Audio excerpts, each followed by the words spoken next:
Welcome everyone. Just wait for the attendees to come in. Try to get started on time, but you've always got to give it a couple of minutes to make sure everyone's had time to grab a sandwich and be ready. Lots of attendees coming in. Thank you for joining.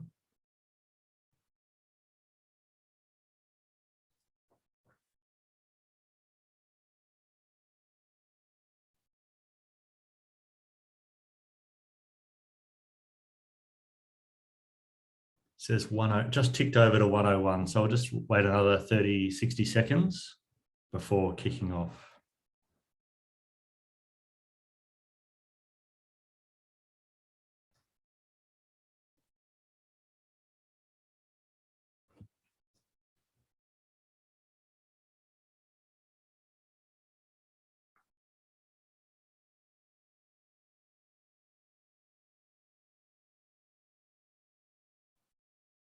Thank you everyone for coming in. Great attendance today.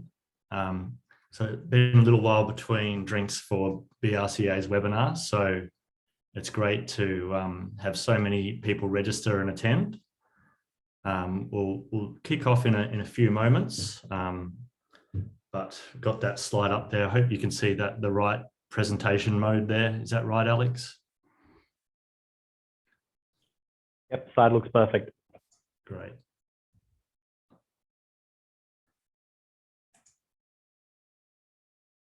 All right, it's 1:02 now, so let's get started. Really fantastic topic today. The corporate PPA best practice guide launch, and a fantastic panel to discuss what is best practice in corporate PPAs and the topic of additionality to do with corporate PPAs. Before we get started, I'd like to do acknowledgement of country. I'm sure everyone is joining us from various locations today. I'm in Darwal country. So I'd like to acknowledge the Darwal people, who are the traditional custodians of the land that I'm on, and pay respect to their elders past and present of the Darwal Nation. So I'll introduce the speakers later, but we just had a few BRC-A quick slides. Today's relatively slide-free day, which is, I think, refreshing. Mainly a panel discussion, but just a few slides just to update on some BRC-A matters. Just waiting for that to click, which it's not doing. There we go. So upcoming events, BRC-A seeks to do webinars every 6 to 8 weeks. We have ones coming up on our local government guide launch. And topics on the horizon are meeting net zero commitments, talking to your supply chain, and social license and assessment, and more. Hydrogen's an interesting topic we're getting a lot of inquiries about, so we'll probably be doing one about that as well.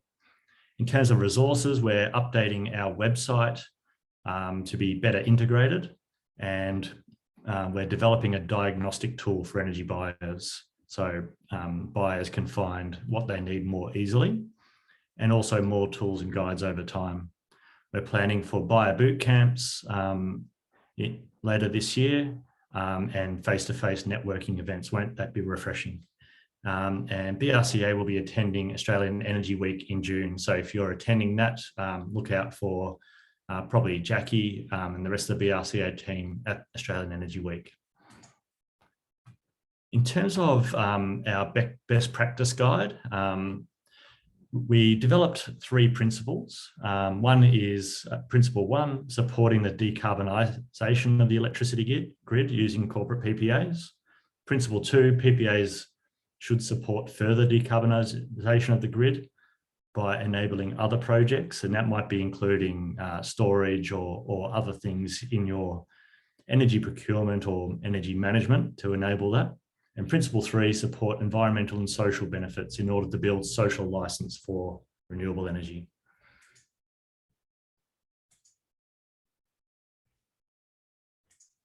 It's moving a bit slow.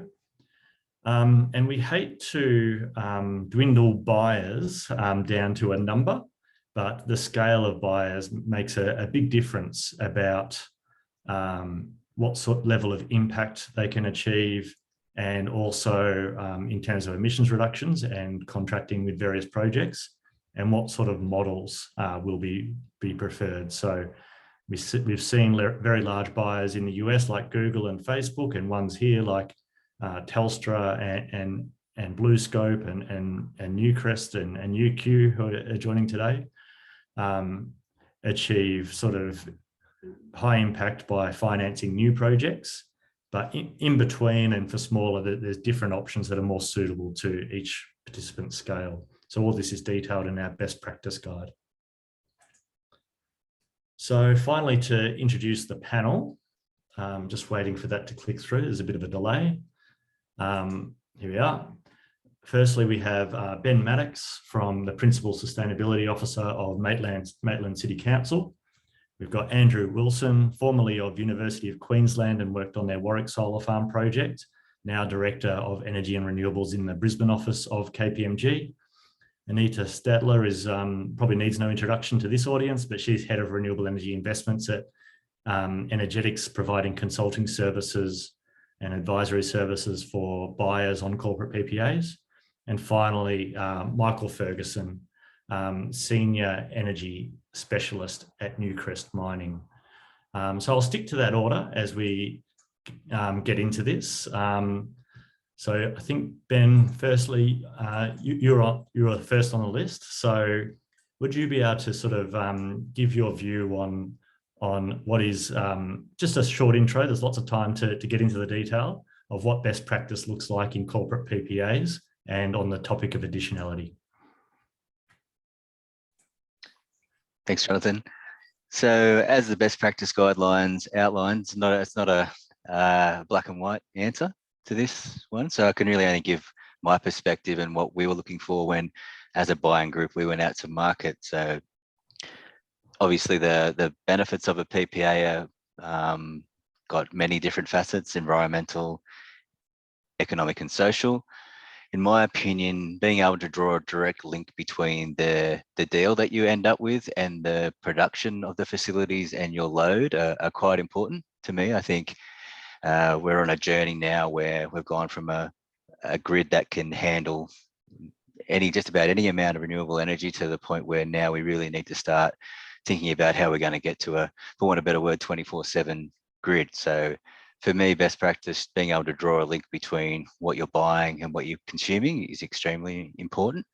I think being able to be sure that the social license of the projects have been well managed is also very important. And from our perspective, we brought together a group of 6 councils that were in the soon to be announced or soon to be gazetted Hunter and Central Coast Renewable Energy Zone. So it's not the only criteria, and you can't always have the outcome like this, but actually signaling to the market that there is an appetite for energy generation, especially in regions that are going to have to be the heavy lifters in any transition, was also very important to us. And then having a pathway to being able to support any environmental claims that you might make into the future. So things like LGC having a trajectory for that. I don't necessarily think you need to be retiring all the LGCs from day one if it's going to be detrimental to your deal, but I do think you need a pathway to say that if you're going to end up claiming net zero emissions and those things, you've got to be clear that that's where you're going to be going into the future, and that's being a little bit careful about the claims that you make in any particular time. But for me, I think that the deal structure should make it very clear that you actually are consuming the energy that you're buying and it is matching your load. I think for me, that's a big part. There's many other facets which I'm sure other people will deal with, but there's some of the big ticket items for me. That's great, Ben. So for you, Andrew, you led a team at University of Queensland that acquired an unbuilt solar farm and further developed it, financed it, and constructed and now own the Warwick solar farm. I think it was 40 or 50 megawatts. How did the concept of additionality come into that process?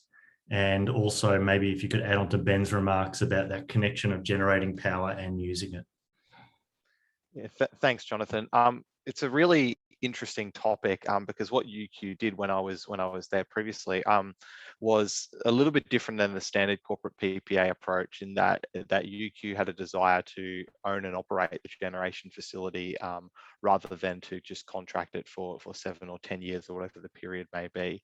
And that did a few things. It gave UQ a lot of control over how that asset was constructed and how the deal was constructed. So a lot of flexibility in terms of how things like LGCs are treated, but also it gave a really clear narrative around that direct investment from a large energy user into a new generation asset, because the large energy user was ultimately the one owning it. So in some ways that sort of additionality narrative was quite straightforward, and it's the simplest, but at the same time we appreciate that directly investing in a 50, 100 megawatt solar farm or wind farm, whatever the size is not necessarily the right course of action for everybody. First, perhaps for some really large users who have a higher degree of capability in-house, that might be the right option, but otherwise getting that narrative correct is really important. And I think just circling back to your point around how this fits in with the bigger picture, I think that was a really important element of it as well, is that the solar farm or the PPA or the wind farm shouldn't necessarily be the goal in and of itself.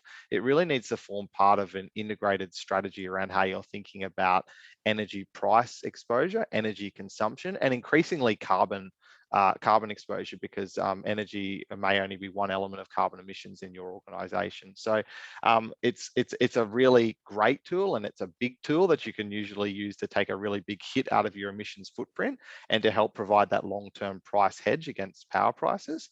But it's important that it is considered holistically in the context of things like how you're using energy, when you're using energy, and then I'm sure we'll talk about later in the piece around how you're actually buying the energy that you need at the times when the wind isn't blowing or the sun isn't shining.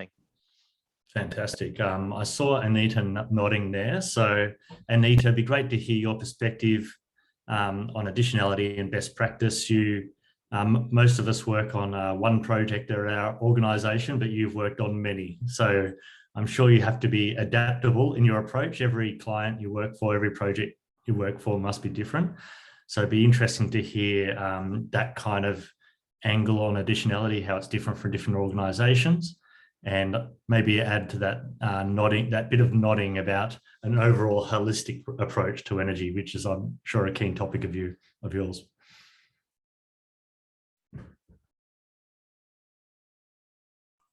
Thank you, Jonathan.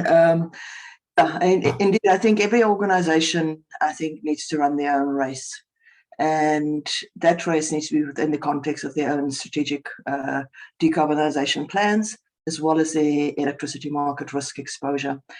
And I think I'm glad that the BRC-A in its best practice kind of guide has brought size to the table, which is obviously one of the key differentiators between what organizations are doing. And I'm not a betting person by no means, but it's a bit like handicaps in horse racing. It's like, make sure that it's a kind of an even race for every horse. And I think if you do that, then the key objective at the end of the day is to decarbonize the grid as fast as possible. And I think there's sometimes, I do believe that it's great to support new projects wherever possible.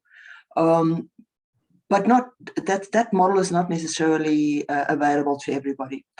And I think what's happened in the market as well is that there's been retailers has anticipated that the medium-sized and smaller organizations need to be able to achieve these objectives as well. And they have preempted in some extent the need within the market and have actually contracted already with projects so that those projects can actually get the scale of support to be able to make financial investment decisions.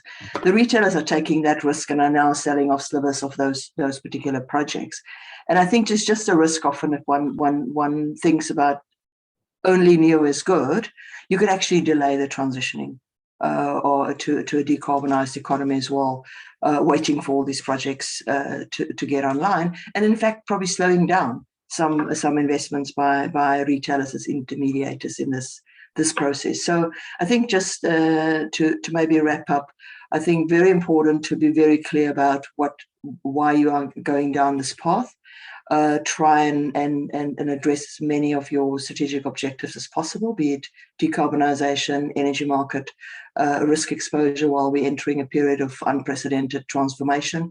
But thirdly, increasingly what we're hearing from organisations, and it links to the social licence to operate, with sustainability financing becoming much more of a consideration for organisations, Indigenous employment opportunities, looking at gender diversity, training opportunities, STEM based training opportunities for women, and any other kind of co-benefits that fits within your broader kind of, I would say, the traditional old triple bottom line that everybody spoke of. Think carefully about every opportunity and see how many of those objectives you can really address within a single transaction. And it will, because these are long-term transactions and you're not going to get your opportunity to extract that value necessarily that quickly again. Fantastic. Next on to Michael. So Michael works at Newcrest Mining, a resources company, and I think primarily the major assets in New South Wales, isn't it? And last year or the year before, you signed a wholesale PPA directly with Rye Park Wind Farm, which was under development at the time. So that helps it get finance. So Michael, it'll be interesting to hear from you whether from the outset, Newcrest said it had to be financing a new project, or you were open to other options at that time. Yeah, thanks, Jonathan. Yeah, so our Cadia Valley operations in New South Wales is a large gold mine and a very large electricity user. So yeah, as you said there, we back in 2019 started the process and entered a PPA with Tilt Renewables for Rye Park in late 2020.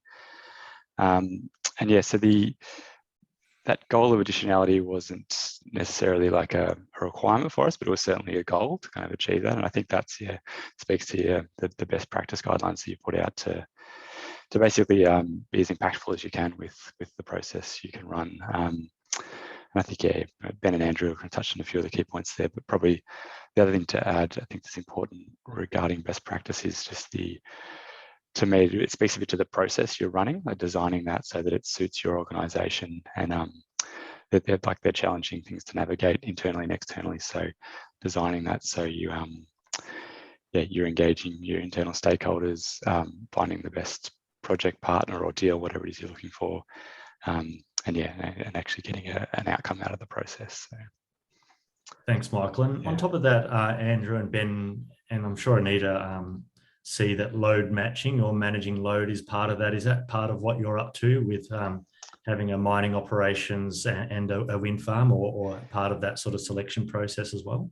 Yeah, that's it. Yeah, it was definitely a consideration for us to get a project that was output aligned with our consumption. It's a relatively flat profile for our mine, but not to the degree of like minute-to-minute matching. But I think that's something, yeah, has been touched on. That's something that's going to become more important, and certainly something to strive for in the corporate spaces to take actions that enable further renewables. I think it's, yeah, for example, if we're all signing solar PPAs, it's going to give us more heartburn than we've currently got. So just being conscious of what your profile looks like, or aligning with, even if you can, to just what the grid demand looks like, and certainly things where you enabling firm generation or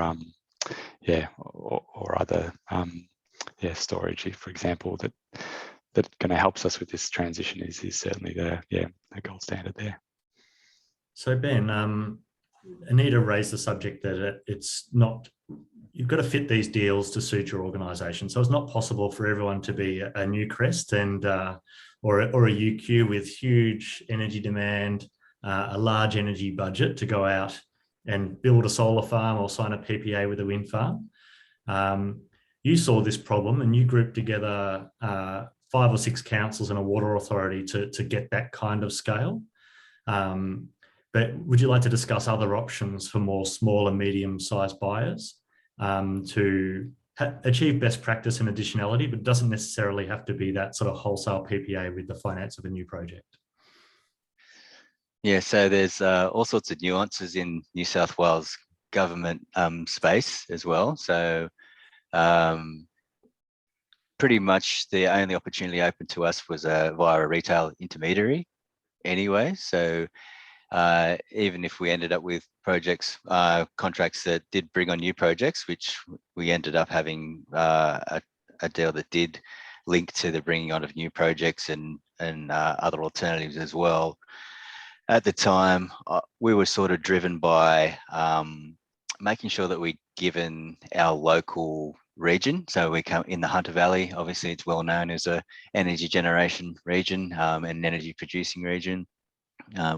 Wanted to be very clear that we'd given the local or had a good scan of the local market and given it an opportunity to propose options. And luckily enough, there was enough councils in our little cohort of people, 6, that were happy to go and have that conversation with the market via an RFI. So one council is a water authority. We did have a couple of other partners in the RFI stage just to check, and some of them dropped out during the process because they weren't quite ready to go at the time. But we took a look out into the market and did a very comprehensive RFI, looking at both project developers and retailers that could, and being very clear that we're interested in the projects that were under development, but when it came time to RFT time, request for tender time, that we would need a retailer intermediary. It would have been nice to be able to play a matchmaker, but that wasn't our role. We couldn't really do that. And I guess, yeah, more time is always good. If I had time again, I'd probably do it 3 years rather than 2 years. It's just, you'd be surprised how long you actually need to do these things and bring them together. But we were lucky enough to bring together a group of councils, and small ones and quite large ones, and we ended up with 100 gigawatt hours of load. We were looking at options that either did have some new projects, but we weren't siloing ourselves to that. I think a lot of what we were looking at is being very broad in our scope and our willingness to look at different models. So when we did the RFI, it gave us the opportunity to look at the broad spread of models that were out there. And then when it came time to being able to evaluate price, we actually had a bit of time to do that with some expert support from Precinct. So we felt very well prepared in our business cases as well. So whatever structure we ended up with, we knew that there was a financial outcome, whether it ended up just being with a new existing project and giving us that appropriate hedge through load matching, or if the aggregated size that we had actually did have that impact that we were hoping to achieve. So I think you can do it as a smaller operator. I think your goals have got to be clear. I don't want to diminish outcomes where you're basically buying energy and you're getting LGCs and retiring, because that might be the only thing that's available to you. But I'm was of the opinion that the true financial hedge that you get is if you do find projects that are well matched to your load, it is actually getting close to having that 24/7 grid, and then looking for innovation opportunities within that retailer partnership. So we were very clear that we were keen on things like demand management, and we were very open in a long-term contract space for things like facilitating virtual power plants, behind the meter storage, and all sorts of things that would get us to that more interactive prosumer partnership approach, because retailer and energy isn't the only game that we're trying to manage. You'd all know that the network is quite a big impact, and especially peak demand charges in some network operator regions, they're really starting to become a big chunk of your energy costs, especially where you've got solar behind the meter. So I think I totally agree with the comments about it's a part, how it fits into a broader part of your overall energy strategy. And I think those sort of innovation opportunities can be fulfilled at just about any scale of a consumer.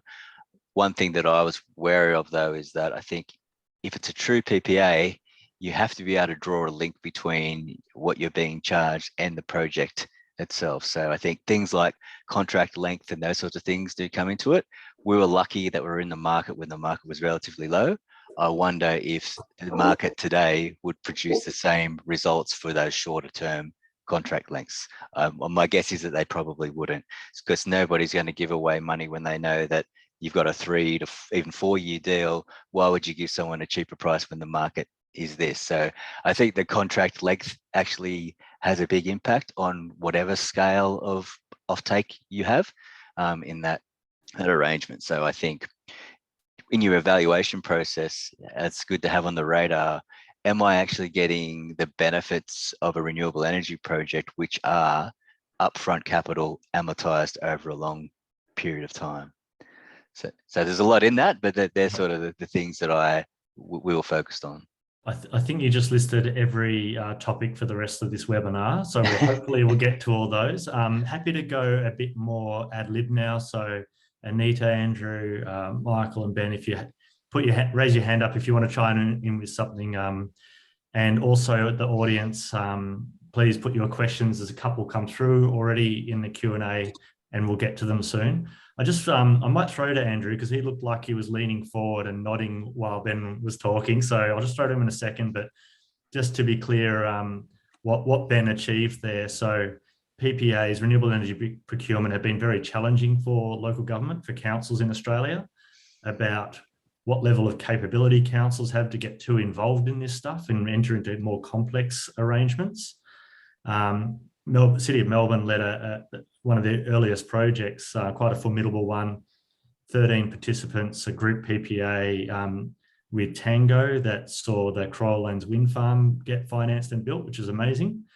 We've got like Newcastle City Council near Ben's old employer, Lake Macquarie, and near Maitland, that built a 5 megawatts solar farm and did a retail PPA with Flow Power and Sapphire Wind Farm, and also Sunshine Coast Council, which built a 17 megawatt solar farm. But what Ben did there, getting together the Hunter group of councils in coal country and finding after a tender Mojo Power, who are committed to building a wind farm in that area in the Hunter, was a fantastic outcome for councils. So well done. So Andrew, is it still top of the lips what you wanted to say?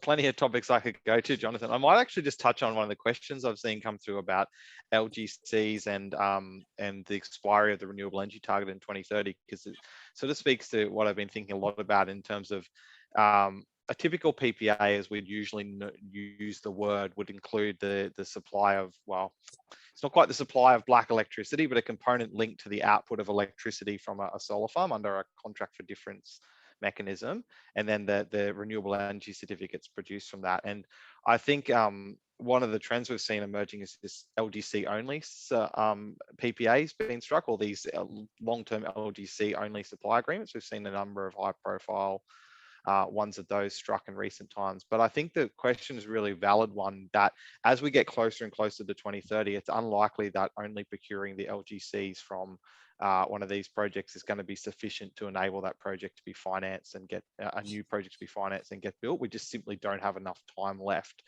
with the certainty from those revenue streams, if we're in the middle of 2022 already. So that goes to the point around, I suppose, understanding what the drivers are around procuring a PPA, and it speaks to those two value streams. The LGCs at the moment are effectively a mechanism in which you use to achieve 100% renewable targets or any sort of carbon reduction targets. They effectively function as a form of offset certificate. And so the length of time that they're remaining in the market has important ramifications for that. But the other thing that a PPA does is provide that long-term price certainty for the electricity component, to the extent that the electricity you use matches with the output of the solar farm, or wind farm, I should say. If I defer to solar farms, because I spent 3.5 years of my life living, breathing and building one, so it's tip of the tongue at all times. So I think it's really important to understand the drivers around both the, perhaps decarbonisation or renewable energy objectives, which drives the thinking around LGCs and how you treat those and you think about those, but at the same time, the thinking around electricity price certainty. And I think it's pretty safe to say that the thinking on PPAs has evolved from being this great way of locking in guaranteed energy savings over 10 years. I think we're kidding ourselves if we know what the price of electricity is going to be in a year's time, let alone 10 years' time. What they are is a quite effective price hedge. It gives you some certainty over what that price will be over that period of time. But that's quite different from the LGC side of things. And in a lot of the conversations I have day to day, we see the two getting conflated. So that's a long-winded way to answer the question around how can we provide price certainty to, or provide certainty to assets to help them be financed in the future. I think providing that price certainty for the black component, the electricity, is probably just as much or more important than the LGC component now, and increasingly so as we get towards 2030. I'd love to hear from you on that, Anita. Did you have to buy the electricity for it to be a PPA? I think the difference between renewable energy and a PPA here, terminology here, it's like to split hairs a little bit. LGCs will get you your renewable energy, but it's not a power purchase agreement because it does have no power. I think the bottom line is that if at all possible for you to consider a PPA rather than an LGC only transaction, I think there's some key benefits in the sense that I think LGCs will always be a net cost over and above. So it does deal with your long-term carbon risk exposure. And as I always say, don't make a long-term, set a long-term target and try and meet it with only short-term commitments. So if you just buy green power short-term, yes, expect to be significantly exposed to price variability. And you're not going to know what that target's going to cost you in the long run. And we've seen what's happened with LGC prices for 25, 26 this year, like since the beginning of last year. We're talking about 300% and more increase in a single year. That's the kind of volatility you're exposing yourself to. So yes, contracting long, and then as I think some of the questions is coming through, starting to think even going beyond 2030. I think it's all possible. Retailers are prepared to contract beyond 2030, and generators for sure are prepared to contract beyond 2030. We deal with it as alternative green products that will exist at that stage. You can just look across the ditch to New Zealand at the moment, who doesn't have a legislated certificate scheme, but a voluntary scheme has popped up to enable RE100 companies to be able to make claims about that last 15% in the New Zealand grid that is still not renewable. So yes, by all means, you can actually go long. I think it's very important. I think what Andrew and Ben and Michael has alluded to, I think probably one of the most important considerations in evaluating the utility of a PPA as an electricity market price hedge or risk management instrument is that shape correlation. It's not about where can you make the most money in which state with which project. It's about how well does that shape of a particular project or combination of projects, and there's resellers that will give you a blend of projects. How well does that actually correlate with your own load profile? Because that means that if there's an active hedge in the market earning while you are consuming, that you will move with the market on that proportion at least. But don't be eluded by the fact fixed pricing is not going to give you, is not necessarily a good strategy in all market conditions. We're in a very elevated conditions at the moment, and just locking in pricing and trying to get a fixed price for everything may present significant risk in the long term as well if prices were to moderate. So it's really think very carefully about how the pricing model, I think, interacts with the underlying asset, and whether it's just a prospective locking in of prices, or whether it's actually real-time connected to it, or whether it's retrospectively looking at the value of that hedge in the market and pricing it into the future kind of pricing. So every mechanism is different if you go to the retailer side. But I think somebody's also asking, how can you actually get things to match your own load? I think just to mention, and I think Michael, you can probably come in here as well, because and Ben and others that's observed in the market. I think even in financial PPA side, things is evolving a lot where for shapes, be it 24-hour shapes or 12-hour shapes, flat or otherwise, are busy being offered in the market. So you can do off-site firming, but it's about how do you actually start setting yourself up as an organization, possibly to for the so-called two-sided market that is busy evolving. And I think people talked about demand response. Again, think about your pricing models you agree to, because if you don't take spot exposure, your market signals will be very muted in your retail intermediated PPAs. So really think these things are all interconnected, and you really need to carefully consider what is the best risk management instrument for your particular kind of circumstances. Love to hear from Michael. And also, it's about also doing something that's realistic for your organization, isn't it? If we 24/7 renewables by a single corporate would be an amazing feat, but we don't want to let that sort of perfection be the enemy of good, do we? Yeah, I think that's exactly right. It's you've got to. I think even within terms of what type of PPA deal structures are out there, there's myriad. So it's working through that. It's easy to get paralyzed with the options. So working with what's kind of best for your organization, or that you can achieve, I think is key there. And I think for us, at least, it was getting something that like roughly aligned with our profile.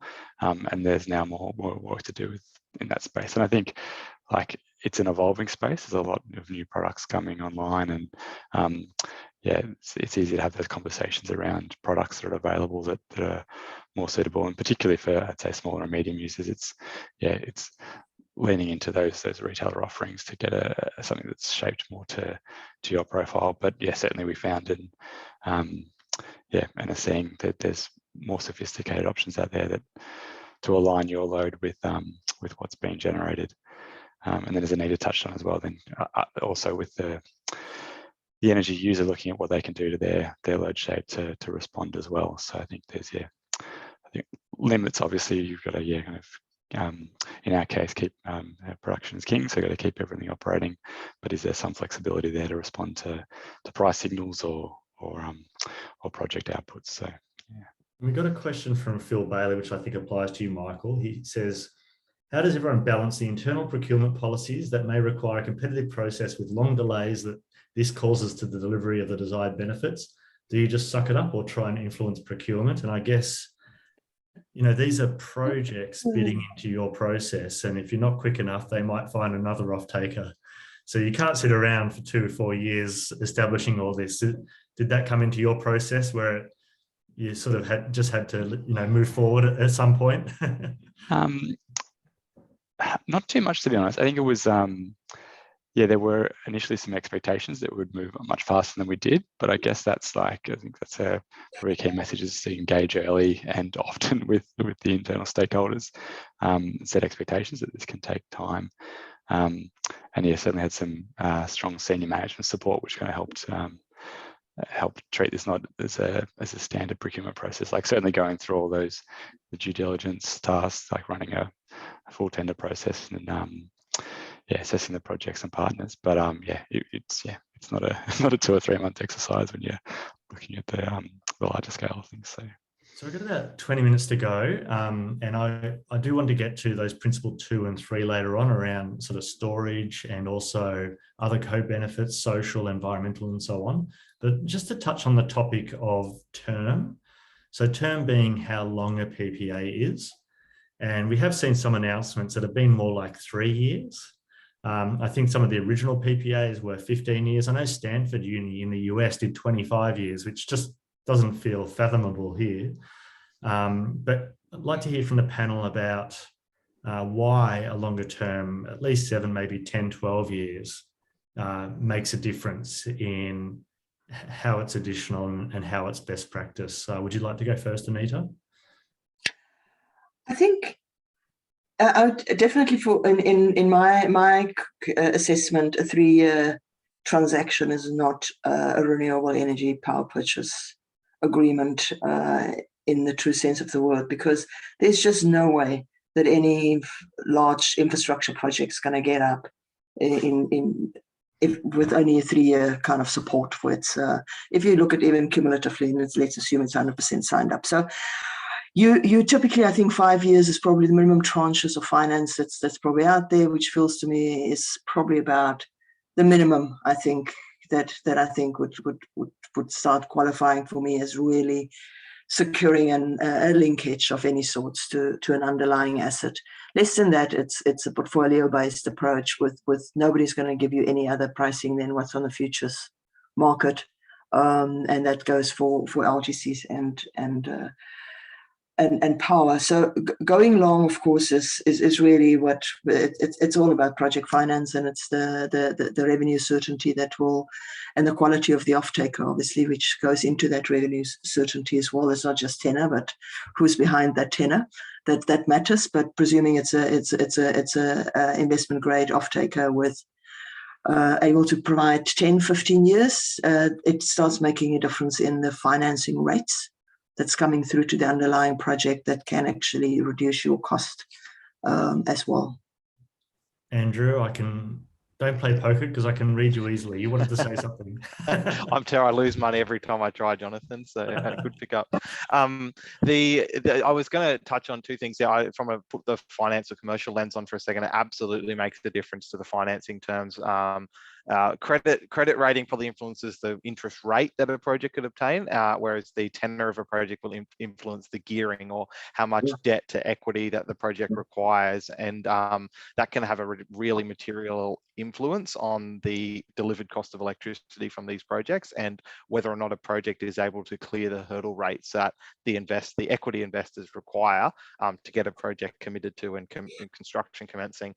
The bit I'll add about tenor, and this is where I can put my UQ experience hat on for a second, is that it's worth thinking about the certainty of the load or the usage that you're trying to match. So UQ was in a really great position. It had been around for about 110 years at the time we did the arrangement, and no one thought it was going anywhere for the next 25 years. Or then COVID happened, fundamentally changed a whole bunch of things. But at the end of the day, there was a high degree of certainty that there will be electrical load of a certain magnitude for the long term, and therefore that sort of long-term price certainty made sense. And the UQ's play was the sort of ultimate long-term price certainty by owning the asset.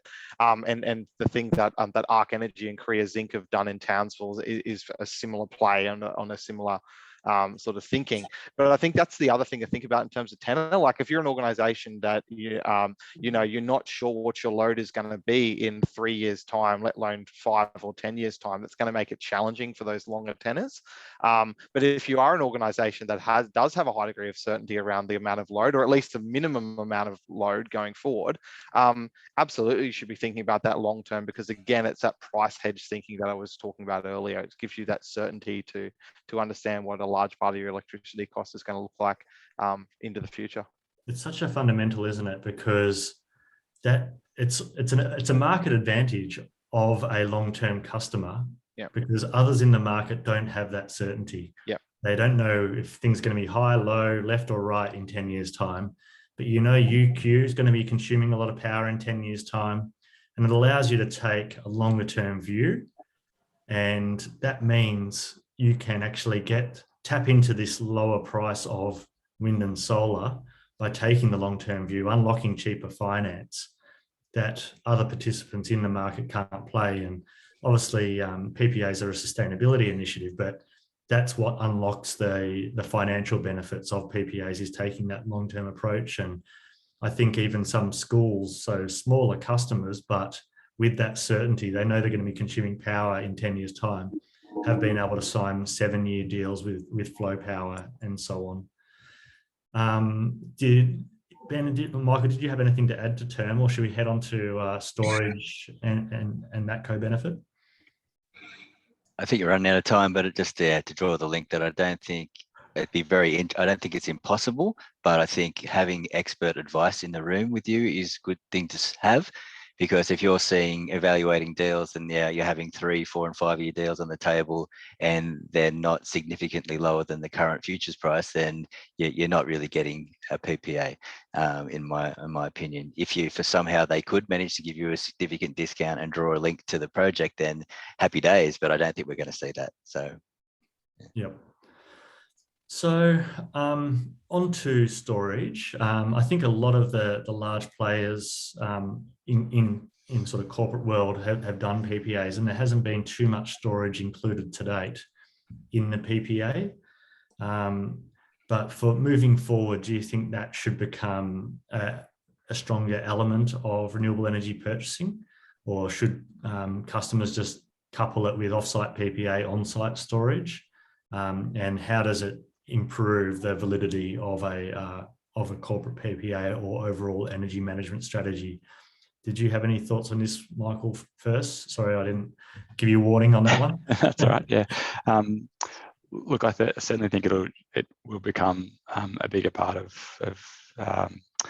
like broader energy strategies for businesses, and certainly within the renewable project space. I think it's just the nature of this transition.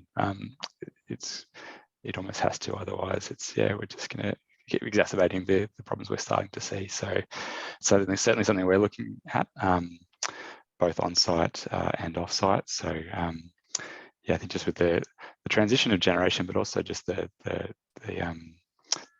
transmission and distribution networks as well, the changeovers we're seeing there as well. It's just to make sure we're addressing those risks, both the price, but also this now into looking at reliability as well. So yeah, certainly I think that'll be a big trend in the future. I guess one question people may have is it really the role of corporates, or should the energy companies sort out that complexity and leave our job to supporting wind and solar projects? Any thoughts, Anita?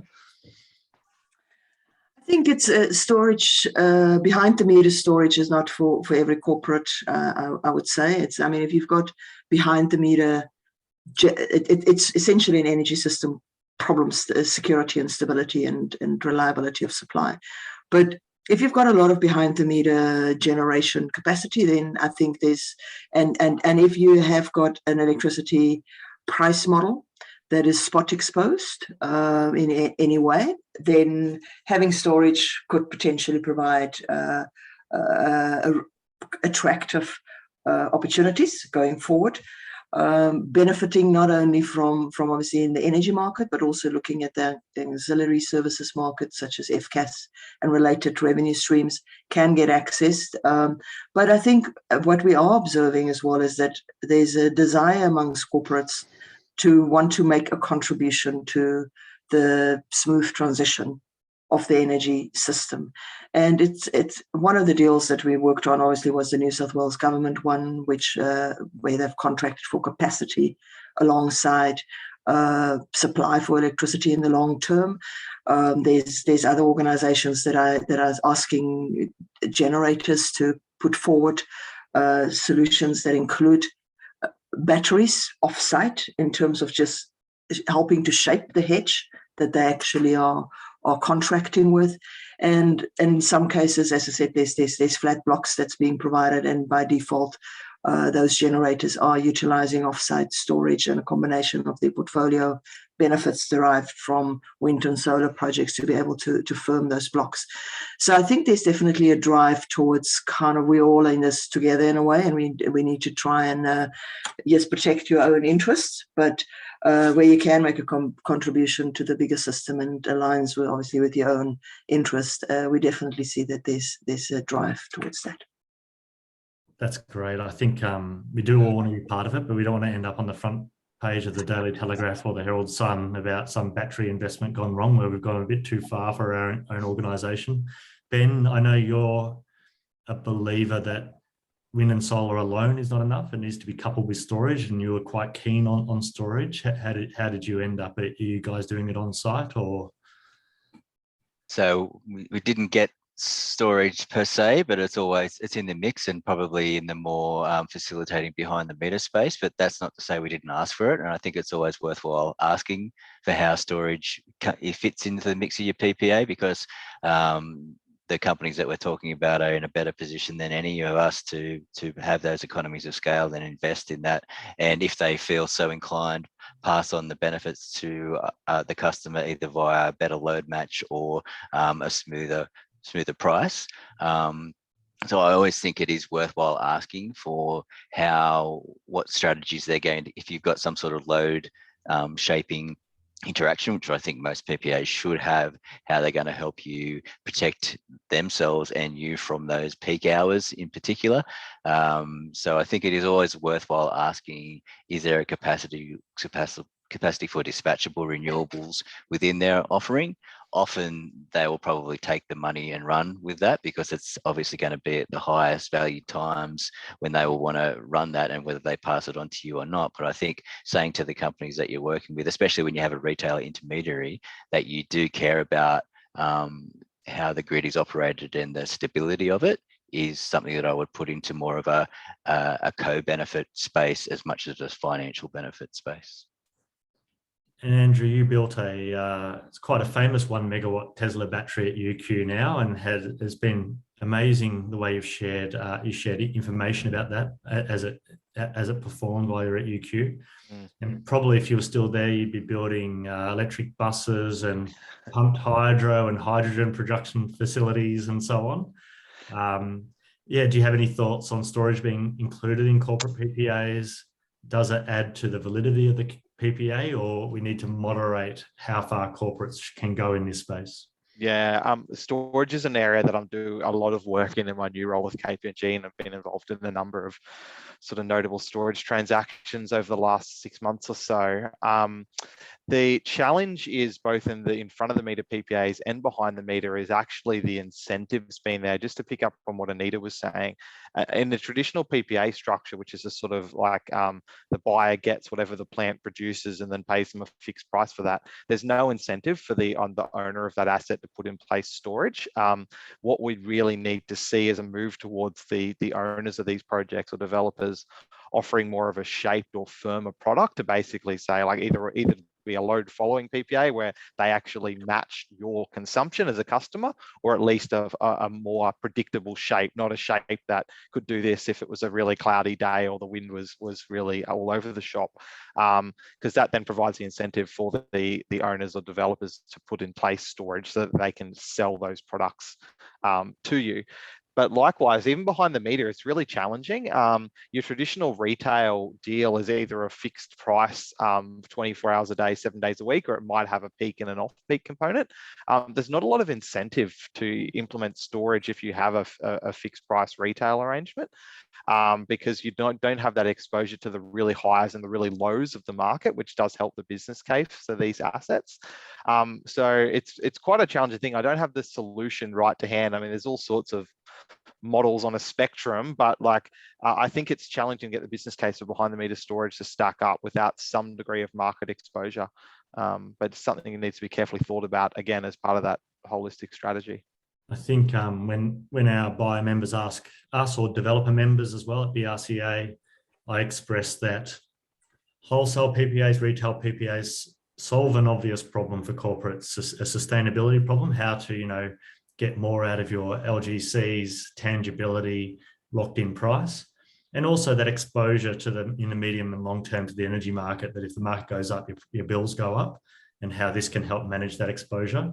There isn't as clear a case for corporates getting involved with grid batteries. And I always tell them that someone smarter than me that will probably figure that out soon, if it might be Andrew or Anita or Telstra or someone like that. So we've got about 8 minutes left. I think we've survived well. So Jackie McEwen was meant to be moderating today from BRC-A, but the COVID finally caught up with her this week, so she's out today. So we're trying to get to all the questions. One discussed a corporate or buyer offering land as part of the deal and whether that can help. And I think the limiting factor in Australia for new renewables is typically grid connections rather than land. Land is quite available, but where can we find those spots in the grid that can take in more generating capacity? So there might be limited benefit. And if it is on site and large scale, that changes things a bit, where the project suddenly has your business risk as well. I need to clear my throat. So Michael, could you speak a little bit to trying to integrate social and other benefits into these PPAs, and whether that's realistic and what is possible? Yeah, sure. And I saw a comment there as well around the modern slavery associated with PV, and I think that's certainly the last 12 months kind of reared up as a serious issue for people to consider through their process. Obviously, the sustainability front is a big driver for corporate PPAs, so it is those broader ESG benefits are something to factor in, and I think that's, at least for us, it was part of the evaluation process. Is who are the potential counterparties, and what are their credentials, what are their models for engaging with the local community. And I know there's others out there have gone a step further and asked for particular expectations around local jobs, those types of things, which I think are excellent to see. And I think a project that stands out is the Bowman Solar Farm. The contractor Beyond had targets around employment of long-term unemployed, local, Indigenous, female workers in construction and engineering, and also some biodiversity, with plans to have beehives on the spare areas of the solar farm to continue that. I think if I can maybe, a bit of a challenge, I suppose, to corporates more broadly. I think it's often corporates would like the projects to kind of bring the co-benefits like on a platter. to the deal and say, what have you done? What can you do? I think in terms of really extracting long-term benefit over the life of the PPA from the social engagement with the project, I think corporates, I think, will benefit from thinking carefully what contributions can they make to the social engagement programs of the project itself, instead of just sitting back and waiting for the project to do it all. I think is really maybe thinking about co-contribution, active engagement. It's going way beyond just the ribbon clipping, which it often can end up being, but really looking at what can you do to continuously, year in and year out, enhance the engagement of the project with the community. Well said. My feeling would be that you can't specify this in a tender, because every project is different. Every company, all the companies working on them are different. And it's more about unlocking opportunities together rather than specifying it in a tender. Yeah, Andrew and Ben, would you agree? Yeah, absolutely, Jonathan. Yeah, I think having those provisions where you ask what has occurred is definitely an essential, but there's also a role for the customer to take as well. Yep. Might be the last question. John Gribble asks, do you see greater value given to PPAs from true hybrid wind, solar and BESS generation projects that have 24/7 load matching capabilities? In terms of the best practice guide, we certainly encourage additionality. We encourage thinking about storage, at least, whether it's part of the deal or separately as a part of a broader plan, and also social license. But certainly in the best practice guide, we acknowledge there's different scales of buyers, different types of buyers, and it's not about saying you must do anything. It's about rewarding those corporates that go over and above to try and achieve those great outcomes that we've talked about today. So 3 more minutes. Any closing remarks or something we didn't get to from the panelists? I'll just answer that question quickly and say I think there is a lot of value in that. Just to my earlier point around the right incentives, that run of plant PPAs are going to become increasingly challenging as more particularly customers have complex load shapes. But at the same time, hybrid projects are very challenging to construct and commission and all the rest of it. But I see in 5 years' time, that'll be the most common form of project being developed, I suspect. Fantastic. Anything else? Yeah, you go then. I was just going to say, I think thinking about the capacity of your organisation is always important. I don't want to spruik consultants and make them a stack of money, but it is worthwhile getting some good expert advice in the room and to help you. It helped us a lot in regard to multi-stage process of doing the RFI, being able to build a business case based on real feedback from the market at the time. So it was both, we were getting feedback from the real market being analysed and helped through with a consultant that we could have that third party input, and then being able to build the case internally based on real numbers. And then when we went to tender, we were pretty confident that we were going to get similar results and we'll be able to move forward with the result. I think understanding your internal capacity is really important, and not being afraid to ask questions and get that support is really worthwhile. I think my parting comment probably is just for those of you who's got 2025 targets and have not actually yet engaged the market. I think you should get going. I think that there's a lot of tightness in supply in that period of 25, 26. And if you're not in the market as yet, you may face some challenges down the track. It was kind of easier in the buyer's market, wasn't it? But now it's you've got to be a bit more strategic and certainly not sit on the fence. So fantastic discussion today. And we encourage all organisations, as Ben said, evaluate your own organisation capability, and any action is good in this space. We're not discouraging less than perfect PPAs. All of this action contributes, but we also want to reward those that go that extra level or create those amazing deals. As I mentioned, Jackie McEwen is back at BRC-A now. She's been back for 2 weeks. We had a question here, almost a Dorothy Dixon. What's our next work activity? So all I'll say for now is we're rebuilding the website and our offering. and stay tuned to hear all about that. And you'll hear a lot more from us in the coming months, so stay tuned. And yeah, thank you to the panelists, such great panelists today on a really interesting topic. So thank you all for joining. And to everyone that tuned in today, thanks very much and have a great Friday. Thank you. Thank you. Thank you all.